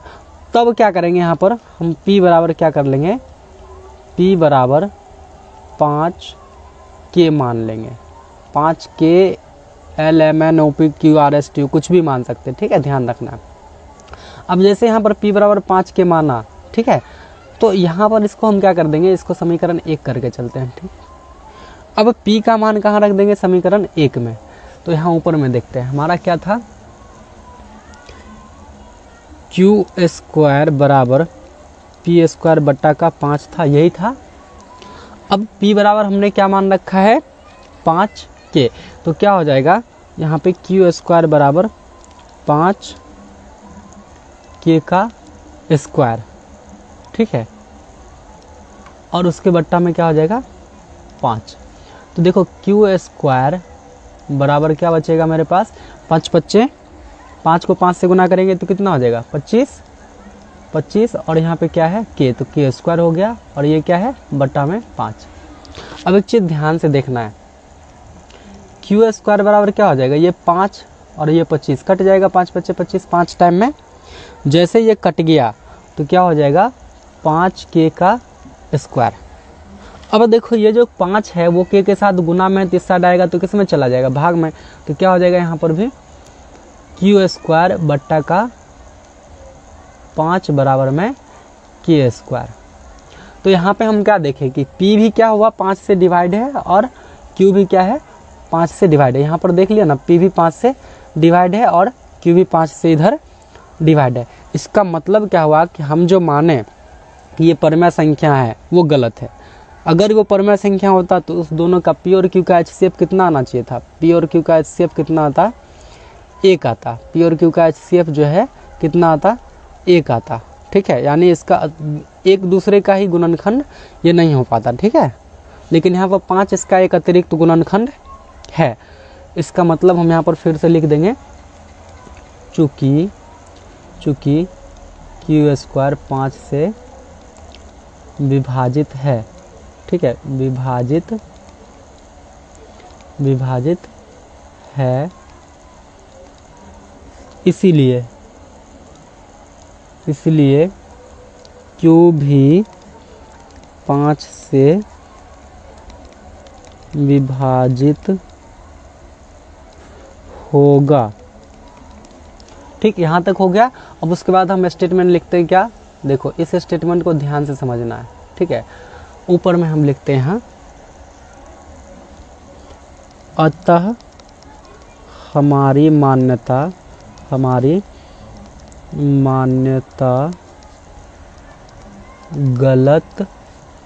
गलता लिखा गया, गलत है कि, क्या गलत है कि √5 एक परिमेय संख्या है, ठीक है, एक परिमेय संख्या है, ठीक है, समझ में आ गया ना बात। इसीलिए √5 क्या होगा, एक अपरिमेय संख्या होगा, ठीक है, और यही क्या हो गया प्रूव्ड। और ये दिमाग में नोट कर लो, 2 मार्क्स का क्वेश्चन 100 + 20 30 50 जितना आगे बढ़ा सकते हो उतना % जो है ये हर बार एग्जाम में पूछता है यहाँ से, ठीक है। 100% हम इस चीज़ की गारंटी देते हैं कि यहाँ से एक क्वेश्चन ये हमेशा पूछता है, जिसको अपरमेय और परमेय वाला, मतलब कोई क्वेश्चन कोई नंबर दे देगा, बोलेगा इसको सिद्ध करो ये अपरमेय है, ठीक है। अगर देखो यहाँ पे एक होमवर्क दे रहे हैं आप सभी को, ठीक है, खुद से करना है, अभी नहीं, अभी क्लास को देखनी है और इसका कुछ और टाइप है उसको करना है, फिर ये सारा घर खुद से करना है आपको। रूट का 3 करना है, दूसरा है रूट का 7, तीसरा है रूट का 11, ठीक है, और चौथा है रूट का 13। इस चारों को बनाना है, ये सभी को सिद्ध करना है कि ये चारों एक अपरिमेय संख्या है, ठीक है। Yes sir. तो ये हमारा एक टाइप था। अब हम लोग देखते हैं फिर दूसरा क्वेश्चन जो है, इसी में एक चीज़ है, इसी का एक क्वेश्चन है, वो क्या कहता है 3 + 2√5। देखो दूसरा प्रश्न जो है वो क्या कर रहा है, सिद्ध कीजिए कि 3 + 2√5 एक कौन सा संख्या है, अपरिमेय संख्या। ठीक है, देखो 3 + 2√5 को कैसे सिद्ध करना है। तो यहाँ पर हम सबसे पहले लिखते हैं, क्वेश्चन लिख देते हैं, क्वेश्चन लिखते हैं सिद्ध कीजिए 3 + 2√5 एक अपरिमेय संख्या है। देखो अभी तुरंत हम समझाए थे आप सभी को कि जब भी बोलेगा अपरिमेय तो हमको क्या मान लेना है, परिमेय मान लेना है। तो यहाँ पर क्या मान लेंगे, माना कि यहाँ पर सबसे पहले लिखते हैं यहाँ पर हल, इसका क्या लिखते हैं, हल लिखते हैं। ठीक है, हल लिखते हैं और यहाँ से बनाना शुरू करते हैं। ठीक है, सबसे पहले मानेंगे माना कि 3 + 2√5 एक परिमेय संख्या, एक परिमेय संख्या है। ठीक है, अब जब इसको मान लिए परिमेय संख्या है तो क्या हो जाएगा, ये जो है हमारा 3 + 2√5 ये किसके बराबर में होगा, P/Q के बराबर में। तो जब P/Q के बराबर में होगा तो यहाँ पर क्या लिखेंगे 3 + 2√5 = यहाँ पे 3 + 2√5 होगा ना, 2√5 = P/Q। यहाँ तक किसी को कोई दिक्कत। ठीक है, अब जब P/Q हो गया तो ध्यान से समझना, ये जो 3 है ये किस चीज़ में, इधर प्लस में है। 3 किधर है, इस साइड प्लस में। अब इस 3 को उठा करके अगर हम इस साइड रखेंगे तो ये किस में आ जाएगा, माइनस में आएगा। तो माइनस में आएगा तो चलो माइनस में ले करके कर क्या रहे हो। ठीक है, तो अब मेरे पास बचेगा क्या, 2√5 बराबर P/Q - 3। यहाँ तक समझ में आ गया होगा आई थिंक आप सभी को। अब क्या करना है, इस 3 के बट्टे में नहीं कुछ तो क्या दे दो 1। अब इस साइड देखो, इस साइड वाला जो है ये, इसका क्या हो जाएगा, भिन्न का घटा। क्या होगा, भिन्न का घटा करना है। ठीक है, अब जब भिन्न का घटा करेंगे ना तो ध्यान से समझना, ये क्या हो जाएगा हमारा 2√5 बराबर Q और 1 का एलसीएम लेंगे तो कितना आएगा, Q ही आएगा। अब Q में Q से भाग करेंगे तो कितना बार में लगेगा, एक बार में। और 1 को हम P से गुना करेंगे तो कितना आएगा मेरा P माइनस। अब Q में अगर 1 से भाग देंगे तो कितना टाइम में लगेगा, Q टाइम में। अब Q टाइम में लगा तो Q को 3 से अगर हम गुना किए तो क्या हो जाएगा 3Q। यहाँ तक कोई दिक्कत। अब देखो ये जो 2 है इस √5 के साथ किस चीज़ में है, गुना में है। 2√5 क्यों हुआ, क्योंकि 2 गुना √5 हुआ होगा। ठीक है, तभी तो हुआ ना 2√5। ठीक है, यानी कि √5 कितना है, 2 है, यानी 1 √5 और 1 √5 ये दोनों मिलके 2√5 हो गया। तो 2 देखो इस साइड गुना में, इस साइड कर देंगे तो ये किस में आ जाएगा, भाग में। तो देखो √5 बराबर क्या हो जाएगा, P -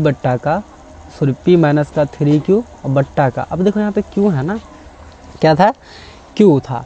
ठीक है, अब इस Q को रहने देते और यहाँ पर हम क्या करेंगे, ये गुना में है, इस साइड अगर गुना में लाएंगे तो उल्टा होकर के आएगा, यानी 2 है तो ये 1/2 होकर के आएगा। ठीक है, इस चीज़ को आप समझे, क्योंकि यहाँ पे अगर मान लो इसके बट्टे में हम 2 देते हैं, ठीक है, तो नहीं कुछ तो इसके बट्टा में 1 होता। चलो यही इसी तरह से कर देते हैं, आप सभी को आसानी समझ में आएगा। देखो इस पूरे के बट्टा में 2 आया और उसके बट्टे में नहीं कुछ तो हम कितना लगा दिए, 1। अब क्या होगा यहाँ पर, देखो √5 बराबर क्या हो जाएगा, √5 बराबर हो जाएगा P - 3Q बट्टा का Q और गुना में क्या हो जाएगा 1/2। चूँकि यहाँ पे क्या है, भाग में है, भाग में तो गुना में आएगा तो क्या हो जाएगा, उल्टा।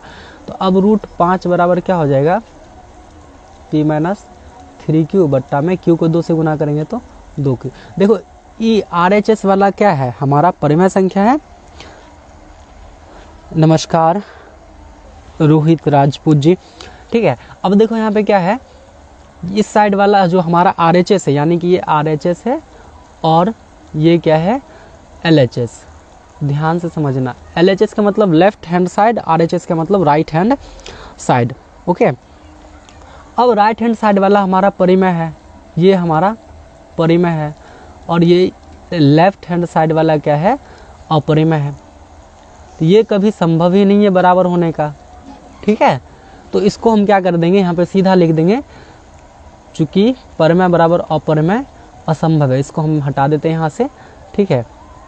यहाँ पे लिखेंगे चूंकि, चूंकि देखो ऊपर में 2 बिंदी और नीचे में 1 बिंदी देते हैं तो उसको चूंकि बोला जाता है, ठीक है। अब यहाँ पे लिखेंगे चूंकि अपरिमेय बराबर परिमेय संभव नहीं है, संभव नहीं है। चूंकि देखो अगर ये हमारा p-3q/2q क्या है, एक परिमेय है, तो √5 भी परिमेय होगा। अगर ये अपरिमेय है तो ये भी अपरिमेय हो जाएगा, इसका मतलब दोनों क्या हो गया, अपरिमेय हो गया। तो अब यहीं पर हम लिख देते हैं, हमारा अपना औचित्य लिख देते हैं, अतः हमारी मान्यता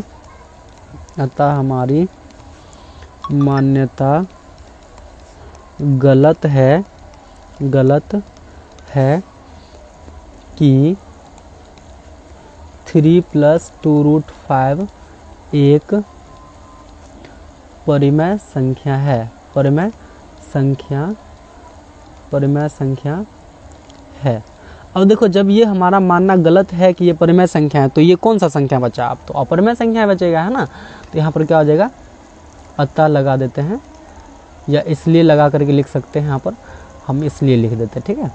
इसलिए में क्या होता है, 1 बिंदी ऊपर और 2 बिंदी नीचे, इसलिए 3 + 2√5 एक कौन सा संख्या होगा, एक अपरिमेय संख्या, ठीक है।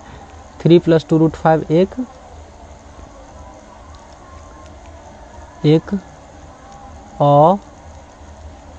अपरिमेय संख्या, अपरिमेय तरीके, यहाँ पे थोड़ा सा इशू हो गया, इसको अच्छे से लिख देते हैं, ठीक है। 3 + 2√5 एक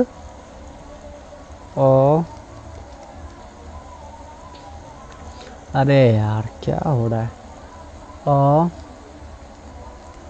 अपरिमेय संख्या होगा, ठीक है। और ये क्या हो गया, हमारा प्रूव्ड हो गया। आई थिंक आप सभी को समझ में आ गया होगा, ठीक है। अगर इस टाइप का कोई क्वेश्चन मिला तो उसको किस तरह से सिद्ध करना, ठीक है। जैसे इस टाइप का क्वेश्चन मिला, सबसे पहले उसको परिमेय संख्या मानो, परिमेय संख्या मानने के बाद क्या करो, इस साइड से जो प्लस में था इस साइड ले आए माइनस में, भिन्न का घटा किए, और उसके बाद क्या हुआ, ये गुना में था 2, इस साइड ले आए तो भाग में गया, भाग में से इसको गुना में कन्वर्ट किया तो 1/2 हुआ, ये गुना हो गया। अब देखो एक साइड परिमेय बचा, एक साइड क्या बचा, अपरिमेय। अब यहीं पर अपना औचित्य दे देंगे, ठीक है। और ये क्या होगा, सिद्ध। उम्मीद है कि आप सभी को ये समझ में आ गया होगा।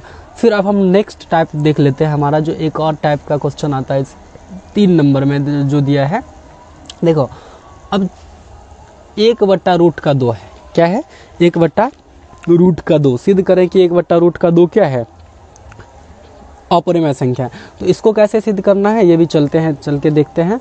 तो सबसे पहले यहाँ पर हम लिख लेते हैं, सिद्ध करें कि 1/√2 एक सिद्ध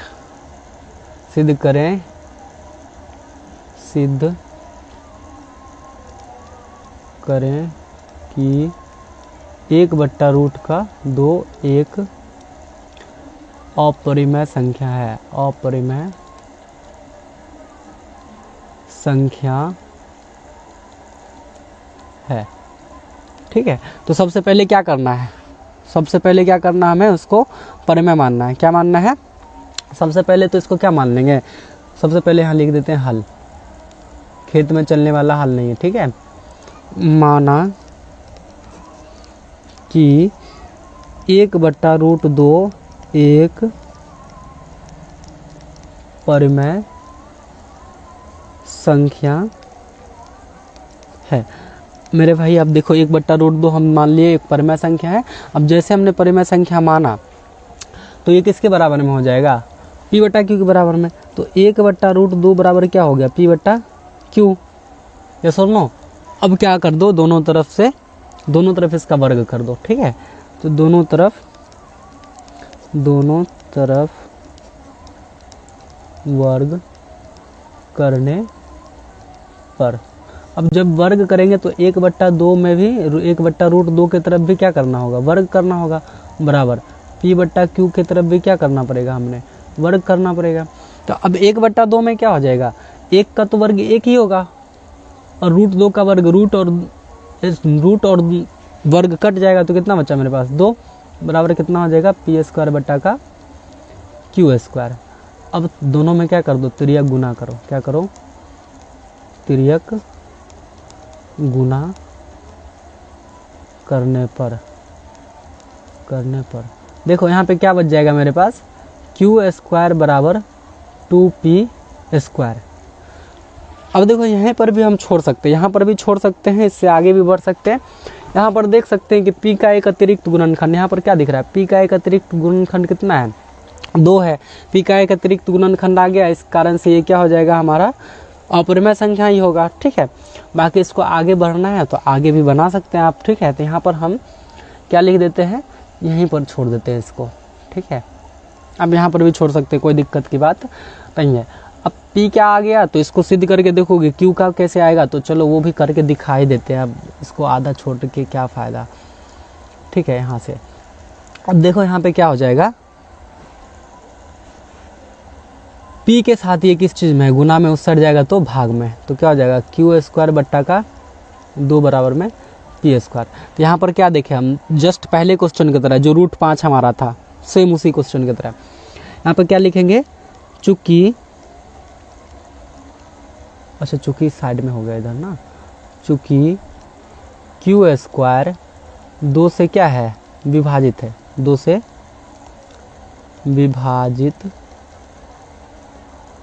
से विभाजित है, इसीलिए q भी क्या हो जाएगा, 2 से विभाजित हो, q भी 2 से विभाजित होगा।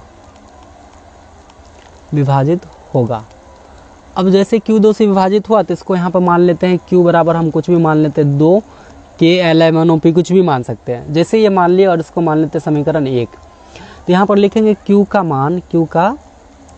मान समीकरण 1 में रखने पर।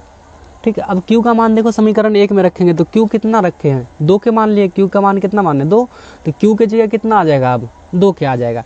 ठीक है, तो यहाँ पर क्या हो जाएगा हमारा 2k का स्क्वायर बट्टा में 2 बराबर का p²। देखो 2k का स्क्वायर करेंगे तो 2 दूनी 4 और k² है तो k² बट्टा का 2, और ये दोनों कट जाएगा ना 2 टाइम में। ठीक है, तो क्या बचा मेरे पास, इस तरह का, हाँ थोड़ा सा ठीक है। चलो तो अब क्या बचा, इस साइड देखो क्या बच गया, 2k का स्क्वायर बराबर में क्या बचा p²। अब देखो 2k के साथ किस चीज़ में है, गुना में, उस साइड आएगा तो भाग में, k² बराबर क्या बच जाएगा p² बट्टा का 2। देखो सेम कंडीशन हो गया ना, जैसा इस q के साथ था, यहाँ पर इस q के साथ क्या था, बट्टे में 2 था, और ऐसा ही यहाँ पे क्या है p के स्क्वायर में भी बट्टे में है। अब देखो यहाँ पर k² बराबर क्या हो गया p² बट्टा 2। तो अब यहाँ पे हम अपना क्या देंगे, औचित्य देंगे। ठीक है, फिर से ये लाइन लिखना, फिर से ये वाला लाइन यहाँ पे रिपीट कर देंगे हम लोग। ठीक है, फिर ये लाइन रिपीट करेंगे, क्या यहाँ पे q था तो यहाँ पे p लिख देना है। तो यहाँ पर लिखते हैं हम लोग, चूँकि p² 2 से विभाजित है, इसीलिए p भी, अब ठीक है, 2 से विभाजित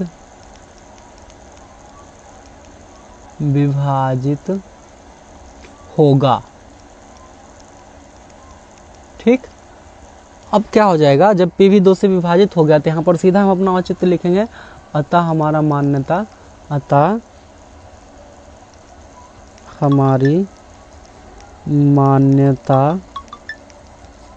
मान्यता गलत है कि 1/√2 एक परिमेय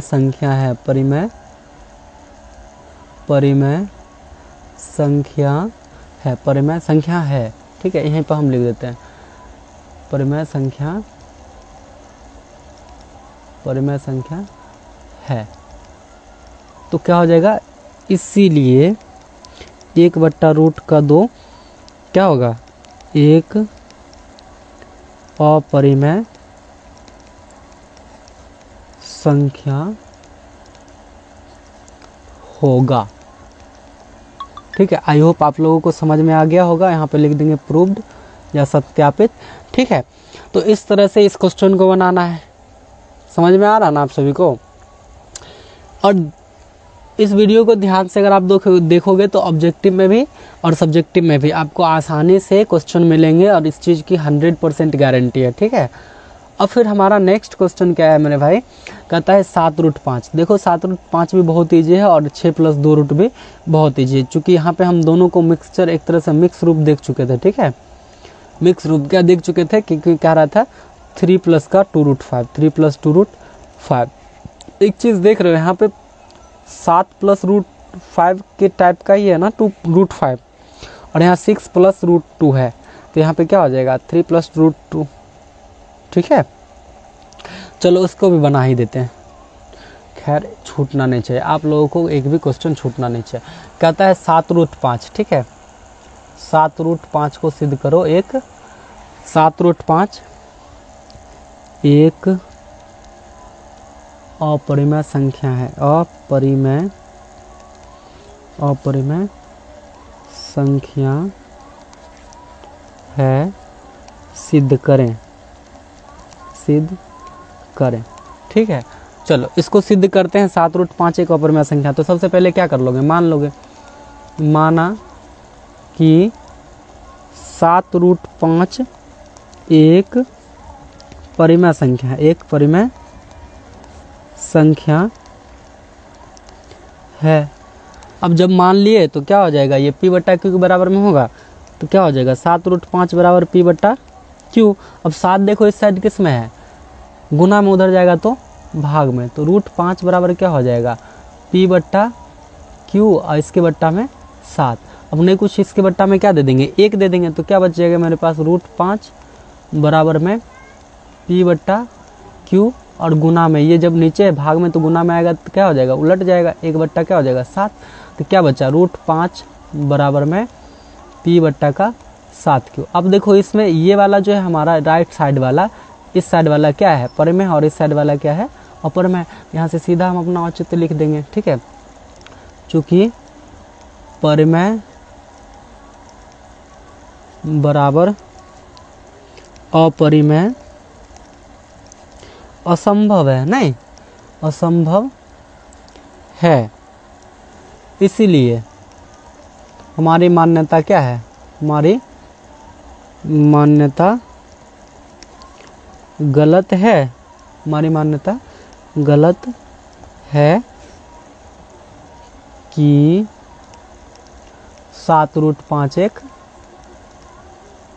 परिमेय संख्या है। अब जब परिमेय संख्या नहीं हुआ तो कौन संख्या हो जाएगा, अपरिमेय संख्या, परिमेय संख्या है।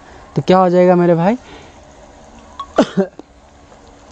अतः 7√5 एक अपरिमेय संख्या होगा। ठीक है, ये क्या हो गया प्रूफ। देखो कुछ था इस क्वेश्चन में और पूछ देता है 2 नंबर में, आपको इस चीज़ को समझना पड़ेगा। ठीक है, फिर हमारा नेक्स्ट एक क्वेश्चन है, कुछ भी दे देगा, जैसे इसमें इस क्वेश्चन में देख सकते हो क्या दिया है, 6 प्लस रूट का 2 दे रखा है। ठीक है, तो 6 प्लस रूट का 2 दे रखा है, तो यहाँ पर क्या हो जाएगा, मान लेंगे, माना कि 6 प्लस का रूट 2 एक कौन सा संख्या है, एक परिमेय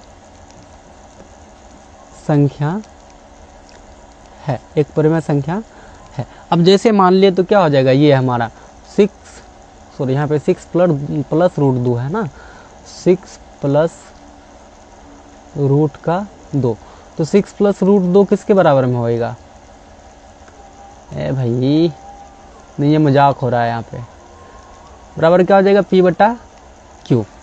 अब जैसे एक P/Q हुआ तो देखो 6 क्या है, प्लस में उस साइड जाएगा तो माइनस में, तो P/Q और माइनस का 6। ठीक, बराबर में क्या बचेगा मेरे पास, रूट का 2 नहीं कुछ बट्टा में कितना हो जाएगा 1। देखो यहाँ पे आप लोग कन्फ्यूज हो जाओगे, ठीक है। मैं इसको थोड़ा सा इस साइड कर दिया हूँ। देखो यहाँ पे √2 को ही इस साइड रखते हैं, बराबर P/Q और माइनस का कितना हो जाएगा 6 नहीं कुछ बट्टे का 1। अब इसका क्या कर लो, भिन्न का घटा कर लो, Q और 1 कैल्शियम Q। अब Q एक बार में कट जाएगा तो बचा P और माइनस का यहाँ पे Q टाइम में लगा, तो Q को हम 6 से गुना करेंगे, क्या हो जाएगा 6Q। तो √2 बराबर में क्या बचा, √2 बराबर में क्या बचा हमारा P - 6Q बट्टा का Q। तो यहाँ पर भी वही सेम कंडीशन, ठीक है। चूँकि परिमेय बराबर अपरिमेय असंभव है, ठीक है, असंभव है, इसीलिए 6 प्लस क्या हो जाएगा, इसलिए हमारा मान्यता यहाँ पर लिख देते हैं। इसलिए हमारी मान्यता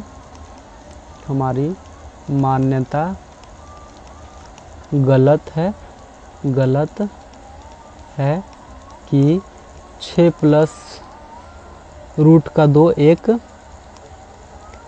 परिमेय संख्या है। देखो यहाँ पे है ना, तो क्या हो जाएगा, अतः 6 प्लस √2 एक अपरिमेय संख्या होगा, अपरिमेय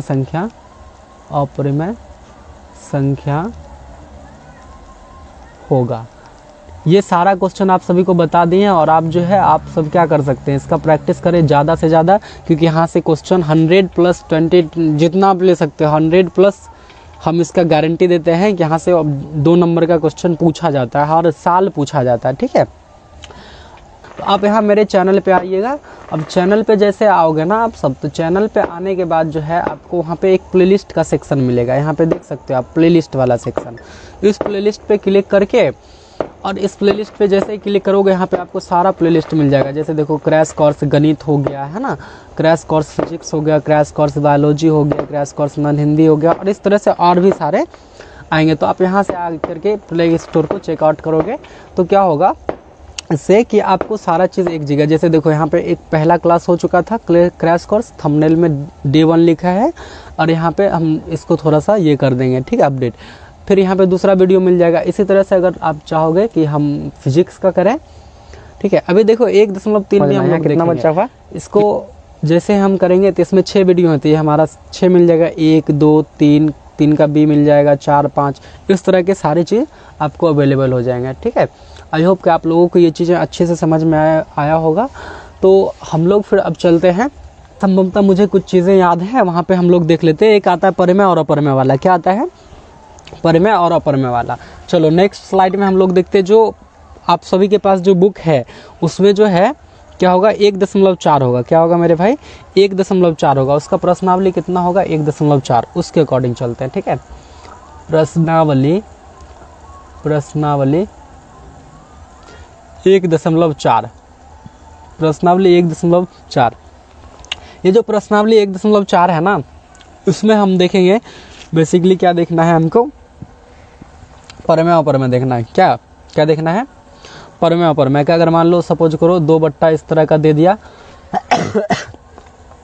15 दे दिया, बताओ ये परिमेय संख्या होगा अपरिमेय संख्या होगा, ठीक है। इन सब चीज़ों के बारे में हमको इसमें देखना होता है। प्रश्नावली 1.4 जो आप सभी के पास बुक है ओल्ड वाला, ठीक है, उसमें प्रश्नावली 1.4 है, 1.3 भी है। बाकी नया जो अभी आएगा मार्केट में उसमें 1.3 4 नहीं रहेगा, 1.2 तक ही रहेगा। तो इस तरह का यहाँ पे देखेंगे कि कौन सा किसका दशमलव प्रसार शांत होगा, किसका दशमलव प्रसार अशांत होगा, कौन सा परिमेय होगा, कौन सा अपरिमेय होगा। इस चीज़ को थोड़ा सा हम लोग समझेंगे, ठीक है। तो देखते हैं सबसे पहले यहाँ पर अगर कोई भी किसी भी चीज़ का दशमलव प्रसार दे दिया, ठीक है, जैसे मान लो इसी का दशमलव प्रसार बोलेगा, बताइए शांत है या अशांत, शांत है या अशांत। तो उस कंडीशन में हमने क्या देखना है कि जो हर है, चूँकि देखो इस तरह का भिन्न दे देगा ना, तो भिन्न में क्या होता है, एक अंश होता है और एक क्या होता है, हर होता है। एक अंश होता है और एक क्या होता है मेरे भाई, हर होता है, ठीक है। तो इसका जो हर है ना, हर का क्या करना है, अभाज्य गुणनखंड, हर का क्या करना है, अभाज्य गुणनखंड करना है। और अगर हर जो है 2 के पावर m और 5 के पावर n का रूप का हुआ तो वो शांत होगा। 2 का पावर 5 और 5 के पावर n के रूप का हो जाएगा तो वो क्या हो जाएगा, शांत होगा, अगर नहीं है तो क्या हो जाएगा, अशांत होगा। यहाँ पे समझना, अगर सिर्फ 2 का पावर m के रूप का भी होगा तो भी शांत होगा, या तो 5 के पावर n के रूप का है तो भी शांत होगा, या दोनों है तो भी शांत होगा। अब यहाँ पे m और n क्या है, m और n जो है ना, m और n जो है वो क्या है, एक पूर्णांक है। वो क्या है, एक पूर्णांक है। ठीक है, अभी जस्ट इसको समझेंगे हम लोग क्या है ये। जैसे सपोज करो यहाँ पे 2/15 दे रखा है। ठीक है, 2 बट्टा कितना दे रखा है, 15 दे रखा है। तो इस 15 का क्या करना है हमने, अभाज्य गुणनखंड। तो देखो यहाँ क्या हो जाएगा, 3 गुना, यहाँ पे 3 से लगाएंगे तो 3 × 5 = 15, यानी कि 2 बट्टा कितना हो जाएगा, 3 गुना का 5। अब देखो यहाँ पे 2 है ही नहीं, 5 है। अब इसके सिवा 2 और 5 के सिवा कुछ भी आ गया तो वो क्या हो जाएगा, हमारा अशांत हो जाएगा। इसका दशमलव प्रसार क्या हो जाएगा, अशांत होगा। इस चीज़ को ध्यान रखना है, इसका दशमलव प्रसार क्या हो जाएगा, अशांत हो जाएगा। ठीक है, अब मान लो 31 बट्टा मान लो 625 दे दिए, 31 बट्टा 625। अब पूछ रहा है कि ये क्या है, बताओ शांत है या अशांत है। ठीक है, ऑब्जेक्टिव टाइप का क्वेश्चन आप सभी समझ करके चलें इसको। ये बताओ क्या है, शांत है या अशांत है। तो इसके लिए सबसे पहले अभी हम यहाँ पे क्या बताया, हर का क्या करना है, हर का क्या करना है, हर का अभाज्य गुणनखंड। क्या करना है मेरे भाई, अभाज्य गुणनखंड करना है। ठीक है, हर का अभाज्य गुणनखंड करना है। हर का अभाज्य गुणनखंड करना है तो देखो 625 लिए इधर, और इसका क्या कर देंगे हम लोग, अभाज्य गुणनखंड करेंगे। 5 से लगाना है तो देखो 5 × 1 = 5। अब यहाँ 1 बचेगा, 1 पर 2 12, तो 5 दूना 10, 5 × 5 = 25, यानी 125 बार में लग गया। फिर क्या हो जाएगा, 25 बार में ये भी लगा, फिर क्या हो जाएगा, 5 से 5 बार में ये भी लगा। यानी कि 31 बट्टा 625 को क्या लिख सकते हैं, 5 गुना 5 गुना 5 गुना 5। ठीक है, तो या तो इसको क्या लिख सकते हैं, 5 का पावर 4 लिख सकते हैं। तो ये तो अभी तुरंत बता रहे थे ना, 5 का पावर n यहाँ पे बता रहे थे, तो ये n क्या हो जाएगा, यही 4 है, n यानी पूर्णांक है। ठीक है, जहाँ m और n एक पूर्ण संख्या होगा, पूर्णांक नहीं, इसको पूर्ण संख्या बोलेंगे। ठीक है, यहाँ पे m और n क्या हो जाएगा, हमारा पूर्ण संख्या हो जाएगा। ठीक, कोई दिक्कत। आई होप कि आप लोगों को ये शांत और अशांत वाला भी समझ में आएगा। ये तो क्या हो जाएगा, शांत हो जाएगा, ये क्या हो जाएगा, शांत हो जाएगा। चलो एक क्वेश्चन हम दे रहे हैं यहाँ पर, आप सभी को बनाना है। ठीक है, 13/3125, 13/3125। एक क्वेश्चन ये बताओ, शांत है या अशांत, कमेंट बॉक्स में। और 6/15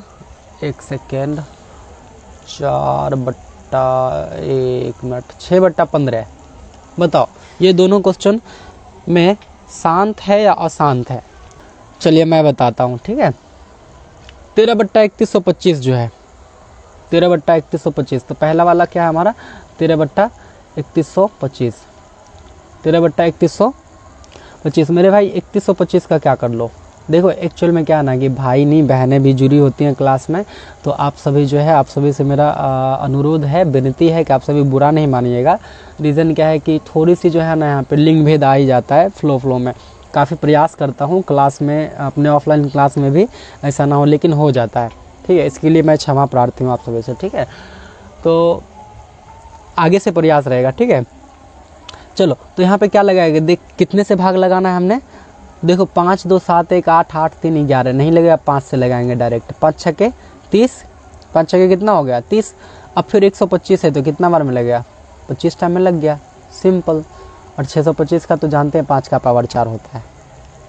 ठीक है, चलो यहाँ पे सिर्फ 5 5 ही आने वाला है, वो हो बन गया 13 बट्टा कितना हो जाएगा, 5 का पावर 5। देखो कितने 5 है, 1 2 3 4 और 5 5 है, यानी कि 5 के पावर 5। तो ये क्या हो जाएगा, शांत होगा। ये क्या होगा, शांत होगा। चलो दूसरा वाला शांत है या अशांत है, तो दूसरा वाला भी करके देखते हैं। 6 बट्टा कितना है, 15 है। चलो इसको पहले मारो डंडा से, काट के हटाओ। 3 2 नहीं है 6, 3 5 15। ये तो सिंपल सा, यहाँ से दिख रहा है 2 बट्टा 5 है भाई, बट्टा में 5 आया ना, तो क्या हो जाएगा, शांत हो जाएगा, सिंपल। ये क्या हो जाएगा, शांत हो जाएगा। चलो यहाँ से बहुत सारे अब क्वेश्चन आते हैं। जैसे सपोज करो इस तरह का दे देगा, मान लो रूट में 81 बट्टा का दे दिया 64। बताओ कौन सा संख्या है, शांत है या अशांत है।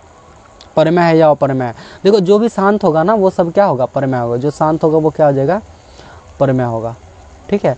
और जो भी शांत है वो सब क्या हो जाएगा, अपरमय परमय होगा, ध्यान से समझना। और जो हमारा क्या हो जाएगा, अशांत हो जाएगा, जिसका दशमलव प्रसार अशांत हो जाएगा। उसमें भी आता है अनवसाने अवसाने, लेकिन क्रैश कोर्स में हम लोग देख रहे हैं, उतना ज़्यादा डीप में नहीं जाने वाले हैं, ठीक है। तो शांत जो भी है वो सब क्या होगा, परमय, और परमय संख्या जो भी है वो सब क्या हो जाएगा, शांत हो जाएगा, ठीक है। अब यहाँ पे देखो, बताओ ये पूछ रहा है कि बताओ ये परमय है या अपरमय है। तो ये देखो रूट से बाहर आएगा, 9 नमा 81 8 80 64, तो ये क्या हो जाएगा हमारा, परमय हो जाएगा। इसी तरह से 16 बट्टा मान लो 25 दे दिया, और इस तरह से पूछ रहा है कि बताओ ये परमय है या अपरमय है। तो सिंपल 4 बट्टा 25 होगा, ये क्या हो जाएगा, परमय हो जाएगा, ठीक है। तो ये सारी क्वेश्चन यहाँ से ऑब्जेक्टिव्स वगैरह में भी आते हैं। तो आज की क्लास हम लोग यहीं पे समाप्त करते हैं, और फिर जो है नेक्स्ट डे हम लोग मिलते हैं, और नेक्स्ट डे में हम लोग बहुपद पढ़ने वाले हैं। नेक्स्ट डे में क्या पढ़ेंगे, बहुपद पढ़ेंगे, ठीक है। और बहुपद काफ़ी इंटरेस्टिंग चैप्टर है, और यहाँ से बहुत सारे क्वेश्चन आते हैं, ऑब्जेक्टिव हो या फिर 2 मार्क्स का हो, ये सारे क्वेश्चन यहाँ पर 2 नंबर में पूछे जाते हैं, ध्यान से समझना है। बहुपद को हम लोग नेक्स्ट डे पढ़ेंगे, ठीक है। बहुपद को वही नेक्स्ट डे पढ़ेंगे। तो मिलते फिर अगली क्लास में, तब तक के लिए गुड बाय। आई होप कि आप लोगों को ये सारी चीज़ें समझ में आया होगा। अगर आप सभी को देखो ये चीज़ें समझ में आई और आप कुछ सीखे, है ना, कुछ सीख के गए, तो आप क्या करें, इस चैनल को सब्सक्राइब करें और अपने दोस्तों के साथ शेयर ज़रूर करें, ठीक है। अपने दोस्तों के साथ शेयर करें, ओके। मिलते